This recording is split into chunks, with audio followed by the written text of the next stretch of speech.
सच्चाई ये है कि 11,22,000 बच्चों ने अपना जो है ये इसमें टेस्ट दिया और उसमें 3,59,000 कैंडिडेट्स जो हैं उसके अंदर चयनित करे गए। अब जो है मुझे समझ नहीं आती अध्यक्ष जी कि 4 गुना किस तरह से जो है कैंडिडेट्स को बुलाया गया, वो बाकी जो लोग हैं जिन्होंने जो पास करके बैठे हैं वो बच्चे कहाँ जाएंगे। साथ के साथ अध्यक्ष जी ये 64 ग्रुप्स हैं टेक्निकल और नॉन टेक्निकल के, इनको सबको क्लब कर दिया गया है। मतलब हर ग्रुप को जो है उसको अलग अलग उसका एग्जाम करने के बजाय उसको सारों को क्लब कर दिया। साथ के साथ जो क्वेश्चंस जो रेपिटेशन हो रहे हैं, बार बार जो क्वेश्चन रेपिटेशन हो रहे हैं उसका कोर्ट में मैं ये पूछ ही रही हूँ। हाँ जी, और जो है जो EWS और सर्विसमैन की कैटेगरी है उनको भी जो है वो ऐसा दिखा दिया है कि वो जनरल कैटेगरी उसको दिखा दी गई है। अब मैं पूछना चाहती हूँ अध्यक्ष जी कि ये सरकार जो है ये प्यूनिटिव एक्शन जो है इस एजेंसी के खिलाफ क्यों नहीं ले रही जो बार बार ये तमाशे हो रहे हैं, और साथ के साथ जो है ये रिक्रूटिंग एजेंसी जो है उसको ब्लैकलिस्ट क्यों नहीं करा गया है। जब इस तरह के आंसर दिए जाते हैं, इस तरह से जो बार बार रेपिटेशन होते हैं, 6 तारीख को आंसर होता है, फिर मतलब एग्जाम होना होता है, फिर 7 तारीख को होता है, रातों रात सरकार जो है कोर्ट में भागती है, पूरी रात बच्चे हैं सड़कों के ऊपर बैठे रहते हैं कि एग्जाम होगा नहीं होगा, फिर एग्जाम नहीं होता। कितनी मानसिक परेशानी हमारे नौजवान बच्चों को झेलनी पड़ रही है आज हरियाणा के अंदर, ये बहुत बड़ा दुर्भाग्य की बात है।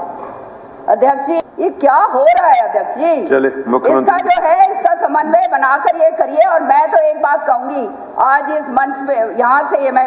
सदन पटल पे कह रही हूँ कि ये SSSC जो है इसको बर्खास्त करो, खत्म करो इसको। चलिए ये पूरी तरह से असमर्थ है काम करने में, हो गया पूरी तरह से असमर्थ है। SSSC को खत्म करो जो इनके हालत के अंदर इनके जो है अध्यक्ष महोदय इतने बड़े बड़े आरोप लगे। अध्यक्ष महोदय सप्लीमेंट्री में क्वेश्चन कम है, विषय को इधर उधर ज्यादा घुमाया जा रहा है, लेकिन फिर भी जो क्वेश्चन मैंने ये नहीं कहा क्वेश्चन नहीं है, जो है उनका मैं जवाब देता हूं। और बाकी विषय जो एक सैद्धांतिक विषय को लेकर के हमने एक पॉलिसी बनाई है, उस पॉलिसी पर चर्चा की जा सकती है। उस पॉलिसी के बारे में अगर ये कहना हो तो मैं कह सकता हूं कि देखिए गवर्नमेंट की सर्विसेज यानी सिलेक्शंस, ये सिलेक्शन बहुत लंबा समय लेती रही है, आज से नहीं पिछले कई वर्षों से। पोस्टें सैंक्शन होती हैं भर्ती के लिए, फिर रिक्वेशन या तो लेट जाती है, रिक्वेशन जाती है तो वहां का प्रोसेस इतना लंबा है, फिर नंबर ऑफ पोस्ट इतनी ज्यादा हैं, यानी अगर ग्रुप C की मैं कहूं तो हजारों पोस्ट, नंबर ऑफ पोस्ट तो अलग है, यानी कैटेगरी ऑफ पोस्ट इतनी लंबी है। तो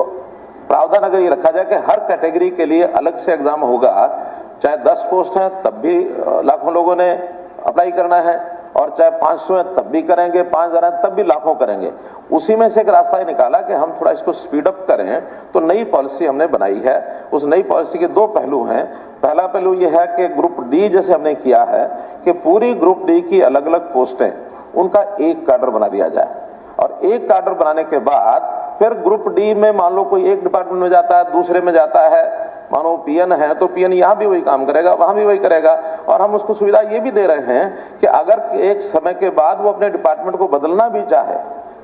क्योंकि एक ही कैडर जब बन गया है तो उसने काम यहाँ भी करना वहां भी करना, अपने चॉइस से भी जा सकता है। सीनियोरिटी के हिसाब से जैसे हम ट्रांसफर करते हैं वैसे सीनियोरिटी के हिसाब से उसके डिपार्टमेंट भी बदले जा सकते हैं। लेकिन अभी ग्रुप C में ये हम काम कर नहीं पाए हैं, और मैं आप अपनी मंशा बताना चाहता हूं कि हम ग्रुप C में भी इसको, क्योंकि बहुत विभाग हैं, सब विभागों के अपने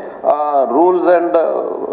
बने हुए हैं, सर्विस रूल्स, तो सर्विस रूल्स में छोटे छोटे अंतर को डाल करके, और एक भर्ती संभव होती नहीं थी, इसी में से ये चीजें आगे ग्रुप C में एक जो हमने कार्यक्रम शुरू किया उसके अंदर कुछ सुविधा कर ली है, लेकिन कुछ और आगे चलकर करेंगे ताकि इस समस्या का हल निकाला जा सके। जैसे अभी ग्रुप C में हमने सारे जितने भी प्रकार की रिक्वेशन थी लगभग 35,000 के आसपास, उन सब का एक ही जो एडवर्टाइजमेंट की उसके अंदर जो कुल एप्लीकेशन आई है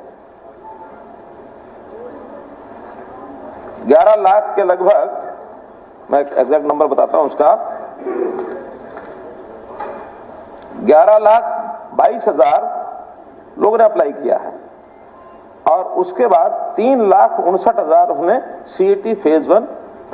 क्वालिफाई किया है।